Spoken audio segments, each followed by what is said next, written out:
তেওঁ এগৰাকী কবি, এগৰাকী লেখিকা, সমাজকৰ্মী হিচাপে তেওঁৰ বিশেষ পৰিচিতি আছে। আৰু অসমৰ প্ৰাকৃতিকভাৱে চহকী এক বিশেষ অঞ্চল মাৰ্ঘেৰিটা, আৰু মাৰ্ঘেৰিটাত কৰ্মসূত্ৰে দীৰ্ঘদিন তেওঁ আছিলে, আৰু সেই সূত্ৰে মাৰ্ঘেৰিটা অঞ্চলত বিশেষ জনপ্ৰিয়তা আছে। কবি, লেখিকা, সমাজকৰ্মী এইবিলাক পৰিচয়ৰ বাহিৰেও তেওঁৰ আন এক পৰিচয় হ'ল অভিনেত্ৰী। বিভিন্ন সময়ত তেওঁ বহু চুটি ছবি, নাটকত অভিনয় কৰিছে। বিশেষকৈ মাৰ্ঘেৰিটা অঞ্চলৰ সেই দৰ্শকৰ মাজত বিশেষভাৱে পৰিচিত তেওঁ এগৰাকী অভিনেত্ৰী হিচাপে। আৰু আজি আমি এইগৰাকী ব্যক্তি, আমাৰ নাৰী শক্তি বুলি ক'ব লাগিব, আমাৰ প্ৰিয় বাইদেউ, আৰু প্ৰিয় বাইদেউগৰাকীৰ নাম হ'ল টুটুমণি দত্ত। ভালেমান পুৰস্কাৰেও সন্মানিত হৈছে বিভিন্ন সময়ত। আৰু বাইদেউ, আপোনাক আমাৰ এই অনুষ্ঠানলৈ স্বাগতম জনাইছোঁ। নমস্কাৰ। আজি আমি আপোনাৰ কবিতাৰ অকণমান আমি শুনিম, অভিনয়ৰো কথা জানিম, সমাজ সেৱাৰ কথাও কিছু অৱগত হ'ম। কিন্তু প্ৰথমতে আমি অকণমান অনুষ্ঠানটো অলপ এটা কাব্যিক কৰি লওঁ। প্ৰথমতে কবিতাৰে আৰম্ভ কৰোঁ, তাৰপিছত আমি ডিটেইল কথাবিলাকলৈ যাম। এটা কবিতা পাঠ কৰক আপুনি। প্ৰথমতে মই ডেমক্ৰেচি লাইভৰ মই সকলো কৰ্মকৰ্তাসকলকে মই আন্তৰিক অভিনন্দন জ্ঞাপন কৰিলোঁ। মই আজি আপোনাৰ এই ষ্টুডিঅ'ত এটা মই কবিতা লিখিছিলোঁ, মানে কবিতাটো বিহুৰ ওপৰতে লিখিছিলোঁ, কিন্তু মানে কবিতাটো কমপ্লিট হোৱা নাই, এতিয়াও আধা হৈ আছে। সেইখিনিকে মই এতিয়া মানে আপোনালোকৰ ওচৰত অকণমান গাই শুনাম বুলি ভাবিছোঁ। ভুল হ'লে, কণ্ঠ সুন্দৰ আপোনাৰ, ভুল হ'লে ক্ষমা কৰিব। ঠিক আছে। ঠিক আছে। কিমান দিন হ'ল হুঁচৰি ভটিয়াই গ'ল, নানাচি থাকোঁতে থাকোঁতে কঁকাল মোৰ ঠৰঙা হ'ল। বাঁহৰ কাঠিত গাঁঠি গৰু গা ধুওৱা, জাতিলাও বেঙেনা হালধি বেৰত আৰি থোৱা। কিমান দিন হ'ল গোহালি ঘৰত গৰুৰ খুটি ভাঙি ছিঙি গ'ল। হাল বোৱা গৰু, গাখীৰ দিয়া গাই, পথাৰলৈ চৰিবলৈ যোৱা নাই। পথাৰ যে শুকাল, ঘাঁহ যে লুকাল, চিমেণ্ট বালি পাথৰে লোহা লংকেৰে পথাৰে পথাৰে হ'ল দোকান। বিহুৰ দিনা পিঠা পনা খোৱা, মাক দেউতাক আৰু জ্যেষ্ঠজনক তামোল পাণ দিয়া নীতি নিয়ম নাইকিয়া হ'ল। কিনো কৰিবা, তামোল পাণৰ গছ কাটি ছিঙি তহিলং কৰিলে ককাইটি দদাইটিহঁতে। পিঠানো কি খাবা, তিল গুড়ৰ সলনি অকণমান চেনি দি বনোৱা, দুদিন থওঁতেই ভেকুৰি যোৱা। বাৰীত যে নাই কুঁহিয়াৰ গছ, তিল গছ, খুটিত নাই মহ, বাহিৰত থওঁতে কুঁহিয়াৰ পেৰা শাল ফেলাই বানত যে উটি গুচি গ'ল। বিহু শেষ হ'ল, গাঁৱৰ ৰাইজে হুঁচৰি মাৰি শেষৰ দিনা বিহু উৰুৱা নদীৰ পাৰৰ গছজোপা ভটিয়নি সোঁতত উভালি পৰিল। সেই গছৰ খৰি কাটি ৰাইজে জুই শালত জুই ধৰিল। কাণ পাতি শুনা, পৰিৱৰ্তন আহিছে, বাপতি সাহোন বিহু। জীৱন ধাৰাৰ পদ্ধতি সলনি হ'ল, পুৰণি ৰীতি নীতি হেৰাই গ'ল। তাহানিৰ বিহুৰ ছবিখন বাস্তৱত আধুনিকা হ'ল। তাঁতশাল, ঢেঁকীশাল, লেটিন শাল হ'ল। বিহুৰ নীতি নিয়ম উফৰি গ'ল। কৃষিৰ লগত খাপ খোৱা, পথাৰত নাঙলৰ মুঠিত ধৰি বিহু নাম গোৱা, মহৰ পিঠিত উঠি দিহানাম বিহু নাম গোৱা, সেই ছবিখন বাস্তৱ জীৱনত mobile phone, headphone, camera, video' হ'ল। হ'লৈ হ'ল বিহু বিজতৰীয়া হ'ল। কোনোৱে বিহু বিকৃতিকৰণ কৰিলে, বাপতি সাহোনক অধপতনে নিলে, বাপতি সাহোনক অধপতনে নিলে। অতি গুৰুত্বপূৰ্ণ বিষয়ত আমাৰ নিজৰ আংগিকেৰে নিজৰ ষ্টাইলত এটা লিখিছে। তো এই চিন্তাটো আমাৰ সমাজত আচলতে আৰু অধিক চৰ্চিত হ'ব লগা বিষয়, যে আমাৰ এটা জাতি বা যিকোনো অঞ্চলৰ এটা অঞ্চল হৈ থাকে, সেই অঞ্চলটোৰ নিজস্ব জাতীয় সংস্কৃতিৰ চৰ্চাৰ জৰিয়তে। কিন্তু আমাৰ আজি নতুন প্ৰজন্ম হওক, সমাজখনে আমাৰ সেই সংস্কৃতিবিলাকৰ প্ৰতি বিকৰ্ষিত হৈছে আচলতে। তো আপোনাৰ কোনটো চেতনাৰে আপুনি কবিতাটো লিখিলে কথাখিনি? মই মানে কি আমি সৰুৰ পৰা আমি বিহু পাই আহিছোঁ বিহু কেনেকৈ আমাৰ নীতি নিয়মত আমি বিহু পালন কৰি আহিছোঁ আমাৰ মা দেউতাহঁতে আমাক কেনেধৰণে শিক্ষা দিছিলে ডাঙৰক কেনেকৈ সন্মান দিব লাগে বিহু আহিলে মাক দেউতাকক তামোল পাণ দিব লাগে জ্যেষ্ঠক তামোল পাণ দিব লাগে ভৰিত ধৰি সেৱা জনাব লাগে সেইখিনি আমি শিকি আহিছিলোঁ কিন্তু বাস্তৱ জীৱনত মানে সেইখিনি আমি দেখা নাইকিয়া নাই দেখাৰ কাৰণে মই ভাবিলোঁ যে মইনো মুখেৰে ক'লে মানুহে ক'ত শুনিব গতিকে মই এটা কবিতা আকাৰত লিখি মই সমাজলৈ পঢ়ুৱৈসকলৰ মাজত মই মানে প্ৰকাশ কৰিব বিচাৰিছোঁ তেওঁলোকে যাতে আদৰি লয় অলপ সচেতন হয় ঠিক আছে আমি কথাৰ আজৰ মাজলৈ যাম তেওঁৰ অভিনয়ৰ কথা শুনিম কিন্তু এইখিনি সময়ত মোৰ হাতত তেওঁৰ কাব্য সংকলন 2012 চনতে প্ৰকাশ পাইছিলে আৰু এই কিতাপখন প্ৰকাশ হৈছিলে লিডু সাহিত্য সভাৰ তাত উন্মোচন হৈছিলে আৰু 2012 চনৰ ফেব্ৰুৱাৰী মাহ আৰু এতিয়া আকৌ ফেব্ৰুৱাৰী মাহ অৰ্থাৎ আজি 12 বছৰ হৈ গ'ল তো এই তৰুণ বৰদলৈ পাটকাই সম্পাদক তেখেতে বাইদেউৰ বিষয়ে লিখা কথাখিনি মই পঢ়ি দিছোঁ মাৰ্ঘেৰিটাস্থিত ৰেলৱে বিভাগৰ কৰ্মচাৰী টুটুমণি দত্ত সেই সময়ত তেওঁ মাৰ্ঘেৰিটাত ৰেলৱেৰ কৰ্মচাৰী হিচাপে নিয়োজিত হৈ আছিলে এতিয়াতো অৱসৰপ্ৰাপ্ত টুটুমণি দত্ত বৰ্তমান মাৰ্ঘেৰিটা শাখা সাহিত্য সভা লেখিকা সংস্থা country women association of India আদিৰ সমিতিৰ সদস্যৰ উপৰিও বিভিন্ন সংস্কৃতিৰ লগত জড়িত থাকি মাৰ্ঘেৰিটা ইণ্ডিয়া ক্লাবত পিয়লি ফুকন খবৰ সবাক হাকিমৰ অবাক স্ত্ৰী নামৰ নাটকৰ অভিনয় কৰা দিগ্বৈ টেলিফিল্ম প্ৰযোজক জয়নাল আহমেদ ৰচিত আবেলিৰ বেলি ব্ৰকাৰ পদুম ভোট জলকীয়া তিনিওখনতে অভিনয়ৰ সুবিধা পোৱা টুটুমণি দত্ত সমাজৰ এগৰাকী সমাজ সেৱিকাও গতিকে এই কথাখিনিতে এই চমু কথাখিনিতে বাইদেউৰ পৰিচয় আছে আমি অকণমান সমাজ সেৱাৰ কথাটো অকণমান জানিব বিচাৰিছোঁ সমাজৰ সৈতে জড়িত হোৱাটো আচলতে আমাৰ যিটো ঈশ্বৰপ্ৰদত্ত জীৱন সেই জীৱনটোক আমি অৰ্থপূৰ্ণ কৰিব লাগিলে আমাৰ ব্যক্তিগত সুখ সুবিধা প্ৰয়োজনৰ বাহিৰেও সমাজৰ হকে দিব পৰাটো অতি গুৰুত্বপূৰ্ণ এইকাৰণে আপোনাক আমি বহুত ধন্যবাদ জ্ঞাপন কৰিছোঁ যে আপুনি কবি লেখিকা এইবিলাক আপোনাৰ পৰিচয়ৰ বাহিৰেও সামাজিকভাৱেও আপুনি জড়িত সমাজৰ লগত কেনেকৈ থকাৰ চেষ্টা কৰিছে সমাজৰ লগত মই যেতিয়া মোৰ চাকৰি লাইফ আছিলে তেতিয়া মই চাকৰি কৰাৰ সময়তো যেতিয়া ছুটি হয় ছুটি হোৱাৰ পিছত মই কোনোবা এটা অনুষ্ঠানত কিবা নাম হ'ল বা কিবা দিহানাম হ'ল অন্য কিবা অনুষ্ঠান সাহিত্য সভাৰ মিটিঙে হ'ল লেখিকা সন্থাৰ মিটিঙে হ'ল এনেকুৱাবিলাকত যেতিয়া মই অকণমান খবৰ পালেই হ'ল মই যেনে হ'লেও গৈ পাই উপস্থিত হওঁ মানে মই কৰ্মও কৰিছিলোঁ ঘৰৰ কামো কৰিছিলোঁ ল'ৰা ছোৱালীও চাইছিলোঁ আৰু সেই অনুপাতে মই সমাজৰ লগতো জড়িত আছিলোঁ আৰু তেনেকৈ মই মানে জড়িত থাকি মানে তেওঁলোকে মোক যিখিনি মোৰ ব্যৱহাৰ বা যিখিনি মোৰ কৰ্ম সেইখিনি তেখেতসকলে মোক আঁকোৱালি লৈছিলে আৰু মই কিছুমান আগবাঢ়ি যাবলৈও মানে সুবিধা পাইছিলোঁ সুন্দৰ আৰু আমি অভিনয়ৰ কথা জানিম তাৰ পূৰ্বে আমাৰ অকণমান জীৱনটো আপুনি ক'ৰ জীয়ৰী কেনেকৈ ক'ৰলৈকে গুৱাহাটীলৈকে আহি পালে মূলতঃ আপুনি গোলাঘাটৰ জীয়ৰী হয় মই গোলাঘাটৰ জীয়ৰী আৰু শিৱসাগৰৰ বোৱাৰী কৰ্মসূত্ৰে মই মাৰ্ঘেৰিটাত দিন কটালোঁ 26 বছৰ আৰু মোৰ গৃহস্থ ঢুকালে বহুত আগতেই তেওঁ ঢুকোৱাৰ পিছতেই মই বিভিন্ন সমাজৰ লগত বিভিন্ন অনুষ্ঠানৰ লগত মই জড়িত হ'লোঁ আৰু মই তেতিয়া মাৰ্ঘেৰিটাত থাকোঁতে মই ইণ্ডিয়া ক্লাবত নাটক কৰিছিলোঁ আৰু নাটকৰ মোৰ যেতিয়া ৰোল মোৰ দৰ্শকে চালে তেতিয়া মানে জয়নাল আহমেদ দিগবৈ তেওঁ মানে মোক খবৰ লৈ মোৰ অফিচলৈ আহিলে অফিচত খবৰ লৈ মোৰ পৰা খবৰ বাতৰি লৈ তেওঁ মানে মোক ছুটি চিনেমাত মই কৰিম নেকি মোৰ লগত তেওঁলোকে পৰামৰ্শ কৰিলে তাৰপিছত মই কৰিম বুলি ক'লোঁ মইতো ভালেই পাওঁ আৰু মই এক্টিং কৰি মই ভাল পাওঁ সঁচাকৈয়ে ভাল পাওঁ মই সৰুৰ পৰাই ভাল পাওঁ এক্টিং কৰি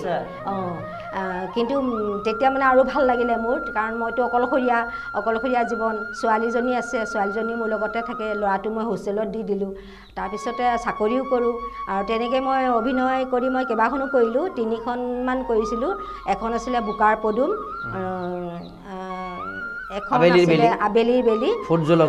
জলকীয়া তাৰপিছত আৰু এখন কৰিছিলোঁ উত্তৰ পুৰুষ তাৰপিছত এতিয়া এখন 21 চনত কৰিলোঁ সেইখন হৈছে মাহী আই সেইখনে কিন্তু বহুত মোক মানে দৰ্শকে আদৰি লৈছে সংলাপ কিবা মনত আছে নেকি আছে সংলাপ আছে মই সংলাপ পাহৰি যাওঁ বুলি মই অকণমান আপোনাৰ ইয়াত ক'বলৈকে বিৰাট ভাল পাইছোঁ লিখি আনিছিলোঁ কোনখনৰ এই ডাইলগ এইটো যিখন চলি আছে মাহীয়াই সুন্দৰ নকৈছেনে আৰু আমুকি এই চেটিয়ে দিয়ে মৰুভূমিত থকা কাছ কৰি বিচাৰি অনা মানুহ বুজিছে নহয় তেৰাই আমাক এইবোৰ কাম কৰিবলৈকে এই পৃথিৱীলৈ পঠাইছে মানুহৰ ঘৰৰ চোতালত ভৰি দিলেই গম পাওঁ ভিতৰত ক'ত কি হৈ আছে এচৰু ভাত গোটেইখিনি পিটিকিব নালাগে নহয় এটাহে পিটিকিব লাগে এই বুঢ়া কালত বিয়া পাতিছে নহয় লাজ কাজ কিবা থাকিলেহে একোৱেই নাই হৰি হৰি হৰি হৰি সুন্দৰ আপোনাৰ এটা ফ্ল' এটা আছে মানে কোনোবাই ৰিকুৱেষ্ট কৰিলে কাৰণে আপোনাৰ অভিনয় কৰা নাই আপোনাৰ এটা অন্তৰত ফ্ল' এটা আছে সৰুতে অলপ কি এইবিলাক স্কুলত তেনেকুৱাকৈ কৰিছিলে নেকি কৰিছিলোঁ আচ্ছা কবিতা কেতিয়াৰ পৰা লিখিলে আপুনি কবিতা মই 6 চনৰ পৰা আৰম্ভ কৰিছোঁ কবিতাবিলাক লিখিলে ঠিক আছে মই কবিতা পঢ়ি এনে ভাল পাওঁ আপুনি পঢ়িলে এইবাৰ আপোনাৰ কবিতা এটা মই পঢ়িম পিছত আপুনি আকৌ আপোনাৰ কবিতা পঢ়িব দিম ভূপেন হাজৰিকালৈ কবিতা পঢ়িব এটা কবিতা আপুনি লিখিছিলে এয়া হ'ল আমাৰ মামণি ৰয়ছম গোস্বামী জ্ঞানপীঠ বঁটা বিজয়িনী এইটো ময়ে পঢ়ি দিছোঁ কবিতাটোৰ শিৰোনাম বিশ্বৰ ৰাজচৰাৰ মোহনীয়া নাৰী তুমি আৰু নাই পঞ্চভূতত বিলীন হৈ গ'ল তোমাৰ দেহ আছিলা তুমি মহাসুন্দৰী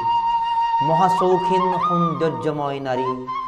যৌৱনৰ ঘাটত খোজ দিওঁতে গোলাপী চলি সাকোহে যিডালি মূৰৰ চুলিডালি ভৰি দিওঁতেই গোল ভাগি কটনো আঘাত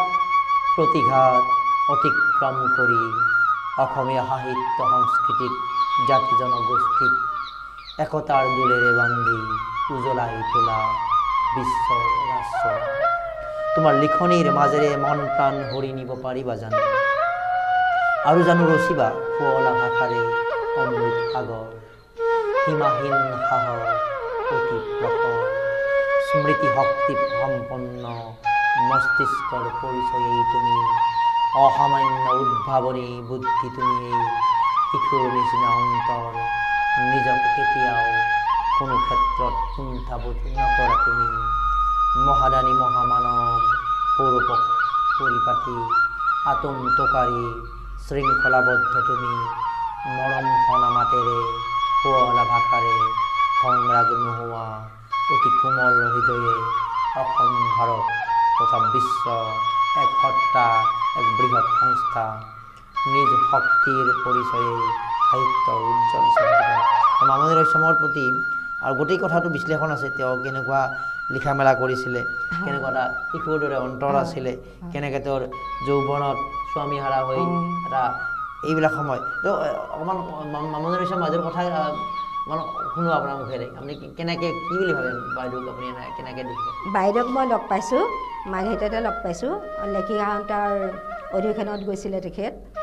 তাত মই লগ পাইছিলোঁ তাত মই এটা স্বৰচিত কবিতা আবৃত্তি কৰিছিলোঁ কবিতাটো মই ইয়াতে লিখিছিলোঁ তুমি কোন কবিতাটো মই মানে পঢ়িছিলোঁ গাই দিছিলোঁ তেতিয়া বাইদেৱে মোক ভাল পালে ভাল পাই মোক বাইদেৱে মানে সুধিলে গোটেই কথাখিনি এতিয়া বাইদেউৰ লগত মানে কথা চথা পাতিলোঁ আৰু কথা পতাৰ পিছত তেখেতে মানে মোক ক'লে তুমি লিখা কবিতা লিখা যিমান পাৰা সিমান কবিতা লিখা তুমি সঁচাকৈয়ে এগৰাকী কবি হ'বা আচ্ছা তেতিয়া মই বাইদেউৰ কথাখিনি মানে মই আশীৰ্বাদ হিচাপে হৃদয়ত লৈ মানে সেই বাইদেউৰ কথাবোৰ মনত পেলাইয়ে মই কবিতা লিখিবলৈ আৰম্ভ কৰিলোঁ আচ্ছা মানে বাইদেউৰ সন্মুখত আমি তুমি কোন কবিতাটো পঢ়িছিলোঁ তুমি ঠিক আছে আছে কবিতা এইটো এবাৰ পঢ়ি দিয়কচোন আপুনি সেইকাৰণে মোক দিয়ক তুমি কোন এই প্ৰশ্নটো প্ৰকৃতিয়ে মোক আজি সুধি আছে বাৰে বাৰে কিন্তু মই যে দিব নোৱাৰোঁ সেই প্ৰশ্নৰ উক্ত প্ৰত্যুত্তৰ হয় নেকি বাৰু বৰ্তমান সমাজৰ যুদ্ধ বিৰোধিতা গাভৰু ছোৱালী নে কলংক চিতাত আবদ্ধ শগুন কাউৰী পৰি থকা এটা মৰা শৱ আজি মোক প্ৰকৃতিৰ অমীয়া সুৰে কিয় বাৰু মতলীয়া কৰা নাই কিয়নো কৰিব প্ৰকৃতিৰ অমীয়া সুৰত যে কোনোবাই ঢালি থৈ গৈছে বিষাক্ত বিষ প্ৰকৃতিৰ কলিলিত পৰিৱেশক কোনে বাৰু শিকালে নিমাতি হ'বলৈ হয় নেকি বাৰু বন্দুক গুলি বাৰুদ নে আজিৰ সেই নিৰ্মম অবধ বালিয়ে স্বীকৃতি দিবলৈ লাজ যে লাগে মোৰ আজি মই অসমীয়া গাভৰু বুলি বাধ্য যি কৰাইছে মোক এই পৰিস্থিতিয়ে বাধা দিওঁতা ওলাবনে বাৰু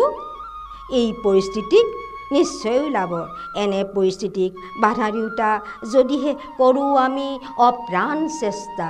যদিহে কৰোঁ আমি অপ্ৰাণ চেষ্টা সুন্দৰ আৰু এতিয়া আপুনি গুৱাহাটীৰ বাসিন্দা অৱসৰকালীন সময় আপুনি গুৱাহাটীত কটাইছে তো গুৱাহাটীত সামাজিকভাৱে বা কি অনুষ্ঠানৰ লগত কেনেকৈ জড়িত হৈ আছে গুৱাহাটীত এতিয়া মই বৰ্তমান সাংস্কৃতিক মহাসভা অসমৰ লগত মই জড়িত আছোঁ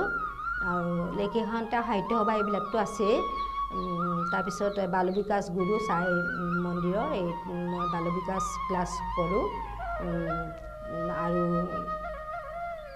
আৰু বিভিন্ন কামত জড়িত বিভিন্ন কামত এতিয়া আপুনি আপোনাৰ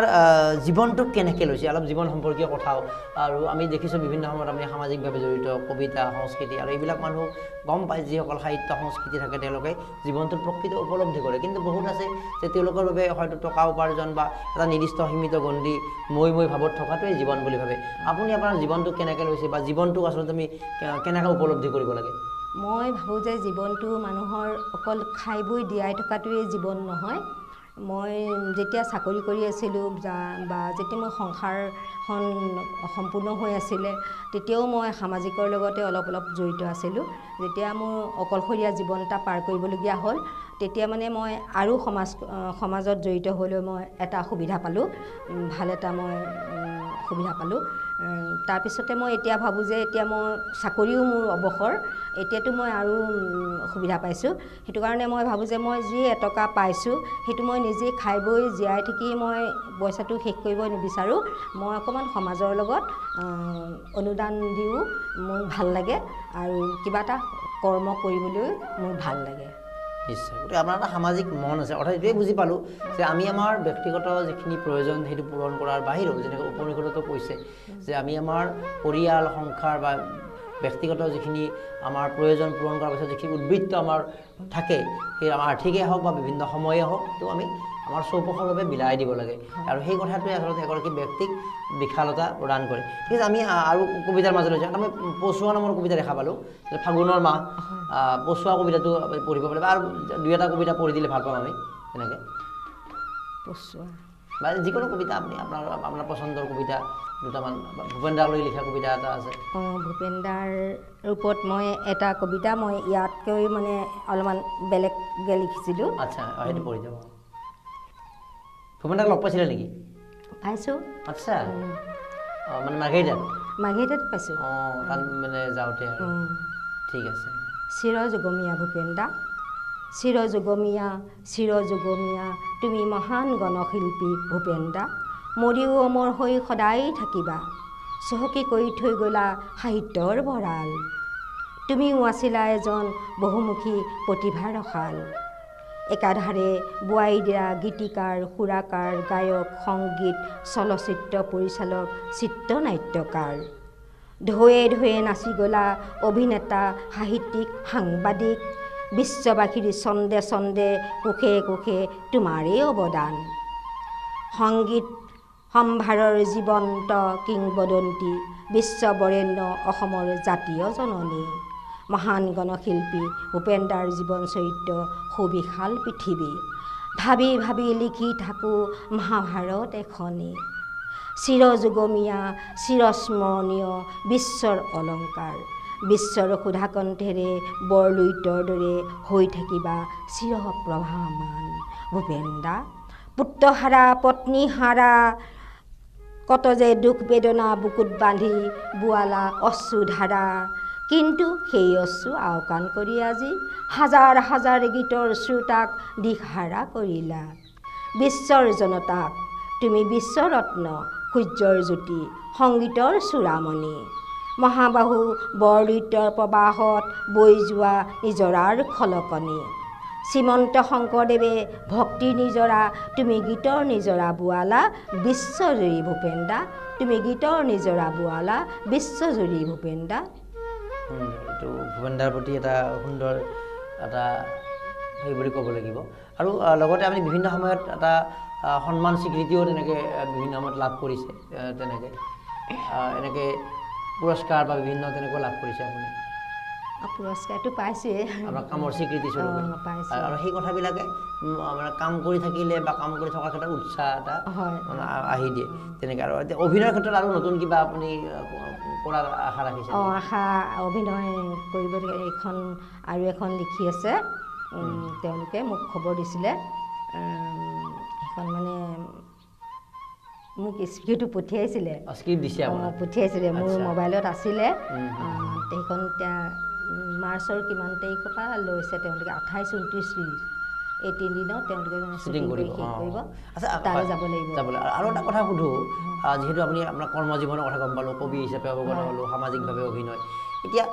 এগৰাকী মাতৃ হিচাপে বা এগৰাকী এই যিটো দায়বদ্ধতা আপুনি চাকৰিও কৰিছে সেইমতে আপুনি আমাৰ স্বামী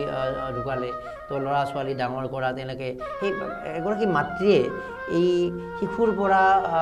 কেনেকৈ তেওঁলোকক ডাঙৰ দীঘল কৰাৰ ক্ষেত্ৰত কোনকেইটা কথাত গুৰুত্ব দিব লাগে আপুনি কোন কথাত গুৰুত্ব দিলে কাৰণ সেই মাতৃগৰাকী বা অভিভাৱকে শিকোৱা কথাখিনিৰ পৰাই তেওঁলোকে আচলতে ভাল পথত আগবাঢ়ি যোৱাৰ তো এগৰাকী সফল মাতৃ অভিভাৱক হ'বলৈ কি কি কৰিব লাগে এগৰাকী সফল মাতৃ হ'বলৈ হ'লে প্ৰথমতে নিজৰ স্থিতিটো বজাই ৰাখিব লাগিব মই যেতিয়া বিধৱা হৈছিলোঁ তেতিয়া মইতো বহুত মানে গাভৰুৱে হৈ আছিলোঁ ল'ৰা ছোৱালীকেইটা সৰু সৰুৱে আছিলে মোৰ কৈছিলে মোৰ ঘৰৰ মানুহেও কৈছিলে বহুতে ছেকেণ্ড বিবাহ হ'বলৈ কিন্তু মই সেইটো কথা ভবাই নাছিলোঁ মনত কোনোদিন মই ভাবিলোঁ যে ল'ৰা ছোৱালীকেইটাতো সৰু হৈ আছে এতিয়া সিহঁতক মই কেনেকৈ পঢ়াম কেনেকৈ ডাঙৰ কৰিম কেনেকৈ মই মানুহ কৰিম সমাজত কেনেকৈ মই সিহঁতক মানে সমাজে মোক ক'ব পাৰিব যে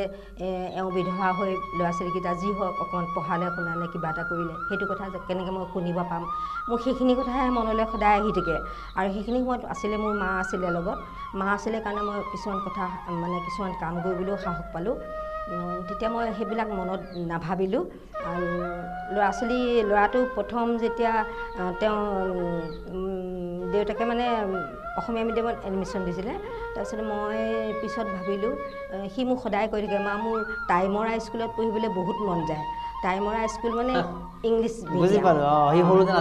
নাজানে যে তাৰপিছতে মোৰ সেই কথাটো মনত সদায় খুন্দিয়াই থাকে টাইমৰা স্কুলত পঢ়িব নে সি ইংলিছ মিডিয়ামত স্কুলত পঢ়িব তাৰপিছত মই ভাবিলোঁ ঠিক আছে বাবা হ'ব বাৰু তোৰ কথাটোৱে হ'ব মই চেষ্টা কৰি চাম ভগৱানেও যদি মোক আশীৰ্বাদ কৰে তেনেকৈ মানে মাক মই ক'লোঁ এদিন কথাটো মায়ে কৈছে তোৰ যদি শক্তিৰে হয় তেতিয়াহ'লে তই পঢ়া কিনো ডাঙৰ কথাটো পঢ়িলে সি ইংলিছ মিডিয়ামত ভালেই হ'ব কিন্তু সি মানে সঁচাকৈয়ে 5ৰ পৰা তাক মই ইংলিছ মিডিয়ামত দিলোঁ ডুমডুমা ডমবক্সত তেতিয়া মই মাঘিতাত আছিলোঁ তাৰপিছত তাত সি ভালকৈয়ে পাছ কৰি গ'ল ভালকৈ পাছ কৰিলে তাৰপিছত মেট্ৰিক পাছ তাতে কৰিলে ফাৰ্ষ্ট ডিভিজনত মেট্ৰিক পাছ কৰিলে তাৰপিছতে আহিলে মাঘেৰিটাত কলেজত 2 বছৰ হাই ছেকেণ্ডেৰী কৰিলে হাই ছেকেণ্ডেৰী কৰাৰ পিছত সি বেংগলোৰ যাওঁ বুলি ক'লে বেংগলোৰতো পঢ়ালোঁ BBA MBA তাতে কৰিলে তাতে ছফ্টৱেৰ কোম্পানী চাকৰি কৰি এতিয়াও আছে বাৰু তাতে আছে তেনেকৈ মানে মই সেই দ্বিতীয় কথাটো যে মোক ঘৰৰ মানুহে কৈছিলে সেই কথাটো মানে মই দায়বদ্ধতা যিটো মানে সেই কথাটোত মানে মই কোনো দিনেই মই মানে মানি ল'ব নিবিচাৰিলোঁ দায়বদ্ধ মাতৃত্ব গুৰুত্ব দিলে নিবিচাৰিলোঁ মানে মই কেনেকৈ ল'ৰাটো ডাঙৰ কৰোঁ কেনেকৈ ছোৱালীজনী ডাঙৰ কৰোঁ ছোৱালীজনীকে মোৰ লগতে ৰাখিলোঁ তাই মাঘিটা টাউন স্কুলতে পঢ়িলে তাতে মেট্ৰিক পাছ কৰি তাৰপৰা মাঘিটা হাই ছেকেণ্ডেৰীতে ডিগ্ৰী কৰিলে কৰি তাৰপিছত তাই বিয়া হ'ল বিয়া হোৱাৰ পিছত তাই বাকী যিখিনি কৰিবলগীয়া সেইখিনি কৰিলে আৰু বিয়া হৈ হাজবেণ্ডৰ ঘৰত সেইখিনি কৰিলে আৰু তাৰপিছতে মই ল'ৰা যেতিয়া গুচি গ'ল তেতিয়াতো আৰু মই অকলশৰীয়া হ'লোঁ আৰু মা মই থাকোঁ তেতিয়া মানে মই একদম বহুত এটা মানে ভাল সুবিধা পালোঁ আৰু সমাজৰ লগত জড়িত হ'বলৈ এতিয়া মানে মই সেইখিনি ল'ৰা এতিয়া ল'ৰা তেওঁ এতিয়া চাকৰিত জড়িত চাকৰি কৰি আছে চাকৰি কৰি আছে কন্যা আছে কন্যা তেওঁ বিয়া হ'ল 2টা নাতি আছে এগৰাকী সফল মাতৃ হ'বলৈ হ'লে এইখিনি আমি ত্যাগ যে কেৱল নিজৰ আনন্দ নিজৰ সুখটোৱে কথা নহয় যে আমি আমাৰ সন্তানৰ প্ৰতি বা সেই সফল মাতৃত্বৰ ক্ষেত্ৰত সেইটো আৰু তেওঁলোকক কোনখিনি শিক্ষা দিব লাগে যে বহুতে মানে কি হয় সমাজৰ সৈতে মানে লগ হ'ব নিদিয়ে বা এটা আধুনিক বা তেনেকুৱা এটা বেলেগ ভাৱত লৈ যায় তো আপুনি তেওঁলোকক মানুহ হ'ব লাগে এই শিক্ষাটো দিয়াৰ ক্ষেত্ৰত কিমান আগবাঢ়িছিল মই তেওঁলোকক সকলো শিক্ষাই দিলোঁ মই আধ্যাত্মিক ছাইডটো তেওঁলোকক ধুনীয়াকৈ দিছোঁ মই ল'ৰা এতিয়া ধুনীয়াকৈ কীৰ্তন পঢ়িব পাৰে আচ্ছা গীতা পঢ়িব পাৰে আজিৰ ল'ৰা হিচাপে আচ্ছা চব ছোৱালীটো আছেই ছোৱালীয়েতো গোটেইখিনি কৰিব পাৰে মানে গোটেইখিনি শিক্ষাই তেওঁলোকক মই দিলোঁ অলপমান হ'লেও কম পৰিমাণে হ'লেও আধ্যাত্মিকতাটো লাগে আধ্যাত্মিকতা মই ভালকৈ দিছোঁ সেইটো কাক কেনেকৈ সন্মান দিব লাগে সেইখিনি গোটেইখিনি অভিজ্ঞতা তেওঁলোকৰ আছে বা গুণ আছে বুলি মই ভাবোঁ ঠিক আছে তো আমি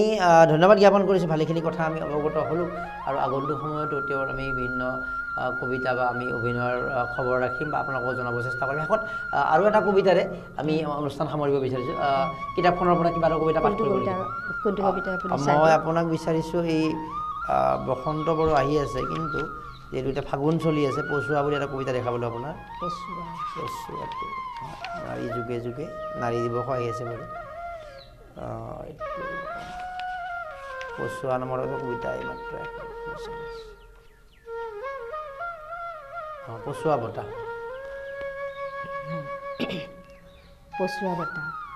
ফাগুন মাহৰ পচুৱা বঁটা জাকে জিৰি জিৰি কৰি বৰদৈ চিলাৰ মন উখল মাখল হয় গছে বনে ডালে পাতে সাজোন কাচোন নাচোন বাগুন কৰিছোঁ ভাওনা সিঁচৰিত মনোহৰ অনুৰাগ বুকুৱে বুকুৱে পাতা গোপন বাগিচাত আজি কিয় উৰা নাই তোমাৰ চুলিতাৰি দিগ্বলয়ত উজলি উঠা নাই তোমাৰ দীঘল কেশৰত কিয় তুমি সেউজীয়া ঘাঁহত বিলীন হৈ টোপনি গলা নেকি মই ভাবিছোঁ তুমি আকাশৰ পূৰ্ণিমাৰ কাচি জোনৰ ঢৌ কোলাত চুমাচুমি কৰি আপোন পাহৰি গলা কিয় তুমি সেয়া হৈছে ঠিক আছে আমি এইখন কবিতা পুথি আৰু এটা কবিতা শেষত বসন্ত কবিতাটো মই পঢ়ি দিছোঁ যিহেতু আমাৰ বহাগো আহি আছে তেওঁ বসন্তক লৈ এটা কবিতা লিখিছিলে বসন্ত দিনক ৰাতি কৰি ৰাতিক দিন কৰি বহু দিন পাৰ হৈ যোৱা দিনবোৰ অতিক্ৰমী আজি মুখামুখি হ'লোঁ বসন্তৰ সীমাহীন প্ৰাচুৰ্যৰে ভৰা এখন হাত অনুভৱ কৰিলোঁ কুহুমীয়া আলিংগন হৃদয়ৰ মন্দিৰত অজানিতে উচ্চাৰিত হ'লোঁ অচেতন মুহূৰ্ত এয়া যেন সেই দিন চকুৰ আগত নীল আকাশৰ তলত সাৱটিলোঁ আবেগত আকুল পৰশত আনন্দত আনন্দিত বলিছে পৰ্বত পাহাৰৰ মৃদুমলয়া কুসুম সুবাসে সুবাসিত কৰিলে ফুলনি ডৰা গছৰ ডালত পক্ষীৰ মধুৰ কণ্ঠস্বৰ ফুলত পৰিল পখিলা ভোমৰা সুন্দৰ আৰু শেষত এটা কথা এনেকুৱা বহু মহিলাৰ জীৱনতে এনেকুৱা হৈছে আমাৰ লগত লগ পোৱা বহু মহিলা যে হঠাতে তেওঁলোকৰ সংসাৰখনলৈ অমানিশা নামি আহে তো স্বামীৰ সেই মৃত্যুৰ সেই মুহূৰ্তটো তাৰপিছত এগৰাকী স্বামী নোহোৱাকৈ বা সেইখিনি সময়ত কেনেকুৱা সৰহখন ভাগি পৰাৰ দৰে হয় ঠান ঠিক লগাবলৈ কিমান কেনেকুৱা লাগে সেই দুখখিনি কথাখিনি বা আপুনি কেনেকৈ সেই ষ্ট্ৰাগলটো কৰিলে আপোনাৰ কথাখিনি বহু মহিলাক সাহস দিব সেইখিনি তেতিয়া হয়তো মই ভবাও নাছিলোঁ মই যে বিধৱা হ'ম বা ইমান কম বয়সতে মই অকলে থাকিবলগীয়া হ'ব সেইখিনি মই ভবাও নাছিলোঁ কোনোদিন কিন্তু হৈ গ'ল অকস্মাত কিন্তু সেইখিনি মই পিছত মানে অনুভৱ কৰিলোঁ যে মই যদি ষ্ট্ৰং নহওঁ মই যদি সাহস গোটাব নোৱাৰোঁ তেতিয়াহ'লে মোৰ ছোৱালীজনী ল'ৰাটো কি অৱস্থা হ'ব আজিকালিতো দেশকালৰ গতি বহুত বেয়াই আৰু অকলশৰীয়া মানুহ দেখিলে বহুতে বহুত মানে কথা ক'ব বিচাৰে বহুতে বহুত মানে সুবিধা ল'ব বিচাৰে তেতিয়া সেইখিনি মানে মই মানুহকো সুবিধা নিদিলোঁ আৰু ল'ৰা ছোৱালীৰ ক্ষেত্ৰতো মই ল'ৰা ছোৱালীকো মই সেইখিনি অকলশৰীয়া বুলি অনুভৱ কৰিবলৈ নিদিলোঁ মানে ক'ৰবাত মানে ভাঙি পৰিছিলে নেকি কাৰণ স্বামী থাকোঁতে স্বামীয়ে ধৰ চাকৰি কৰিছিল বা গোটেইখিনি কৰে তেওঁ নোহোৱা হ'লে এই যিটো এটা ছাডেন শ্বক এটা বুলি কয় যিটো মানে সেইখিনি সময়ত অকণমান যেন অসহায়বোধ হৈছিল নে অলপ অসহায়বোধটো হৈছিলোঁৱে অসহায়বোধ বহুতেই হৈছিলোঁ তাৰপিছত সেইখিনি মই নিজকে নিজে মানে সাহস গোটালোঁ ধৈৰ্য ধৰিলোঁ সাহস গোটাই মই ল'ৰা ছোৱালীটো মই ডাঙৰ কৰিব লাগিব পঢ়াব লাগিব সিহঁতক মানুহ কৰিব লাগিব সমাজত আগৰণুৱা নহ'লেও সমাজত জিলিকা এজন ল'ৰা বা এগৰাকী ছোৱালী হ'ব লাগিব বা মাতৃ হ'ব লাগিব। গতিকে মই সেইখিনি ভাবিলোঁ, ভাবি সেইখিনি মই নাজানো, মই নিজেই কৰিছোঁ নে ভগৱানে দিছে, নে মোক কোনে শক্তি দিলে, মই সেইখিনি কিন্তু মই নাজানো। মই ভাবোঁ যে মই সদায় ভগৱানৰ প্ৰতি মই বিশ্বাস কৰোঁ, আৰু তেওঁক মই ৰাতিপুৱা গধূলি যেনে য'ত নগ'লেও য'ত নাথাকিলেও মই আহি অকণমান স্থান অকণমান পাতি লৈছোঁ, তাতে মই চাকি গছ জ্বলাওঁ আৰু প্ৰাৰ্থনা এভাগি গাওঁ। কেতিয়াবা সময় পালে কীৰ্তন অকণমান পঢ়োঁ, গীতাখনো পঢ়োঁ, কেতিয়াবা ঘোষাখনো মেলি লওঁ, এনেকুৱা তাৰমানে অকণ পঢ়োঁ। অৰ্থাৎ মই বুজি পালোঁ, মানুহৰ জীৱনত যিকোনো মুহূৰ্তত মানে জীৱনটোতো আৰু গোলাপৰ বিচৰা নহয়, তাত কাঁইটো আছে বা বিভিন্ন আছে, গতিকে সেইখিনি কেতিয়াবা আহিব পাৰে, বিপদ আহিব পাৰে, কিন্তু বিপদৰ সময়ত মানে ধৈৰ্য ধৰিব লাগে। একজেক্টলি সেই কথাখিনি উলিয়াবৰ কাৰণে মই এই প্ৰশ্নটো কৰিছিলোঁ। আপুনি অলৰেডি উত্তৰটো দিলেই যে ভাগি পৰিব নালাগে, শেষ হৈ গ'ল, শেষ কেতিয়া হৈ নাযায়। যদি চব ঠিকে থাকে থাকিলেতো ভালেই, ঠিকে থাকে থাকিলেতো ভালেই, কিন্তু কেতিয়াবা হ'বও পাৰে এনেকুৱা মানুহৰ জীৱনত, কিন্তু তেতিয়া জীৱনটো শেষ হৈ যোৱা বুলি ধৰিব নালাগে। মাত্ৰ আপোনাৰ দৰে মই যিটো দেখিলোঁ, এটা সৎ পথত, নিজস্ব পথত সুন্দৰভাৱে থাকি, নিয়মত থাকি আগবাঢ়ি গৈ থাকিলে সকলো সমস্যাৰ সমাধান হ'ব। মায়েও মোক বহুতখিনি মানে সাহস দিলে, অকলশৰীয়া তয়ে নহয় আৰু বহুত হৈছে তোৰ নিচিনা ছোৱালী, গতিকে তই সাহস গোটাব লাগিব, ধৈৰ্য ধৰিব লাগিব, তেতিয়াহে তোৰ সংসাৰখন চলিব। এনেকৈ মায়েও বহুতখিনি মোক ক'লে, গতিকে মাৰ পৰাও মই বহুতখিনি উৎসাহ পালোঁ। পৰৱৰ্তী সময়ত স্বামীৰ মৃত্যুৰ বা বিদায়ৰ পিছত স্বামীৰ ঘৰখনৰ লগত বা তেওঁলোকৰ ঘৰৰ মানুহখিনি আপোনাৰ প্ৰতি বা আপোনাৰ তেওঁলোকৰ প্ৰতি সেই যোগাযোগ, সেই সংযোগ আছেনে? আছে। মই আগৰ পৰাই চলিয়াই আছিলোঁ তেওঁলোকৰ লগত সদায় অহা যোৱা কৰি আছিলোঁ, চলি আছিলোঁ। তাৰপিছত এতিয়া মোৰ শহুৰ ঢুকুৱা 3 বছৰ হৈছে আৰু শাহুমা ঢুকুৱা 2 বছৰ হৈছে। এতিয়া শাহুমা যেতিয়া ঢুকালে তেতিয়াৰ পৰা মই অকণমান যোৱাটো কমাই দিলোঁ। শহুৰ শাহু যেতিয়া আছিলে তেতিয়ালৈকে মই গৈ আছিলোঁ, যেতিয়া তেওঁলোক দুয়ো হানি হ'ল তেতিয়াৰ পৰা মই যোৱাটো অকণমান কমাই দিলোঁ। আৰু তাত সেই ঘৰখনত আপোনাৰ অধিকাৰটো বা তেওঁলোকৰ সেই আগ্ৰহটো নিশ্চয় আছিলে আপোনালোকৰ প্ৰতি? আগ্ৰহটো আছেই বাৰু, দিয়কচোন, কেলেনো নাথাকিব। আগ্ৰহটো এতিয়া মানে যিখিনি তেওঁলোকে কৰি আছে, তেওঁলোকে নিজেই যিবোৰ মাটি সম্পত্তি বা যিবোৰ মানে আহিছে তেওঁলোকে আগবঢ়াই নি আছে, আৰু তেওঁলোকে চলি থাকক। ঠিকে আছে। আৰু আমাৰ ভাল পালোঁ, আপোনাৰ এটা গঠনমূলক কথা আছে, গতিকে আৰু সেই গঠনমূলক আছে কাৰণে আপুনি আমাৰ দৃষ্টিত এতিয়া অৱগত হ'ল যে কবি বা এইটো এটা আপোনাৰ এটা অলংকাৰ পৰিচয়, আপুনি এইবিলাক কৰি ভাল পায়, কিন্তু আপুনি এগৰাকী নাৰী হিচাপেও আচলতে আদৰ্শ আচলতে। সেইকাৰণে সেই কথাবিলাক উলিয়াবৰ কাৰণে মই এই প্ৰশ্নবিলাক কৰিলোঁ যে বিপদত ভাঙি পৰিব নালাগে, বা তেওঁ পৰিয়ালটোক বা নিজৰ জীৱনটোক সৎ পথত থাকি ধুনীয়াকৈ আগবঢ়াই লৈ যাব লাগে, আৰু গ'লে এদিন তেওঁ স্বীকৃতি পায় বা সমাজে তেওঁক এটা চকু মেলি বা তেওঁলোকৰ প্ৰতি এটা বেলেগৰ সন্মানৰ দৃষ্টিৰে তেওঁলোকৰ প্ৰতি এটা দৃষ্টি নিক্ষেপ কৰে। গতিকে আপোনাৰ সৃষ্টিশীল জীৱন আমি সফলতা কামনা কৰিলোঁ। আকৌ আপুনি লিখক আৰু লগতে অভিনয়ৰ ক্ষেত্ৰতো থাকক, সামাজিকভাৱে থাকক। এই মূল কথা সুন্দৰ স্বাস্থ্যৰে ভালে ভালে আগবাঢ়ি থাকক। ল'ৰা ছোৱালীও আপোনাৰ ইতিমধ্যে প্ৰতিষ্ঠিত হৈছে, তেওঁলোকেও সুন্দৰভাৱে থাকক। আৰু এই ধৰণৰ ধুমুহা হয়তো জীৱনত আহিব পাৰে, গতিকে আমাৰ এই সাক্ষাৎকাৰটো যিসকলে চাইছে সকলোৱে আমাৰ শ্বেয়াৰ কৰাটো বিচাৰিম। এইকাৰণে এনেকুৱা বহু মহিলাৰ জীৱনত হয়তো মানে বৈধব্য ল'ব লগা হয়, বা হঠাৎ স্বামী বা এনেকুৱা এটা বিপদ আহে। সেই বিপদ আহিলে কি কৰিব? বিপদ আহিলে কি কৰিব বুলি ক'লে আমাৰ এই বাইদেউৰ সাক্ষাৎকাৰৰ যিখিনি কথা ক'লে, এইখিনি কথা আপুনি এবাৰ অনুধাৱন কৰিলে আপুনিও সেই বিপদৰ সময়ত সাহসেৰে আগবাঢ়ি যাব পাৰিব। আপোনাক শুভেচ্ছা জ্ঞাপন কৰিছোঁ, ধন্যবাদ জ্ঞাপন কৰিছোঁ। সুস্বাস্থ্যৰে থাকক, আৰু আগন্তুক সময়তো আমি আপোনাক কথা পাতিম, আৰু এইদৰে আমি বিভিন্ন ব্যক্তিৰ সৈতে তেওঁলোকৰ সৃষ্টিৰাজি বা ব্যক্তিগত জীৱনৰ যিবিলাক সংগ্ৰাম, এই সংগ্ৰামৰ কথাবিলাক আমি তুলি ধৰিবলৈ প্ৰয়াস কৰিম। এইখিনি কথাৰে আলোচনা কৰি তুতুমণি দত্তক আমি পুনৰবাৰ ধন্যবাদ জ্ঞাপন কৰি আজিৰ এই বিশেষ সাক্ষাৎকাৰৰ পৰা মৰম কুমাৰে বিদায় লৈছোঁ। ধন্যবাদ, নমস্কাৰ। ধন্যবাদ।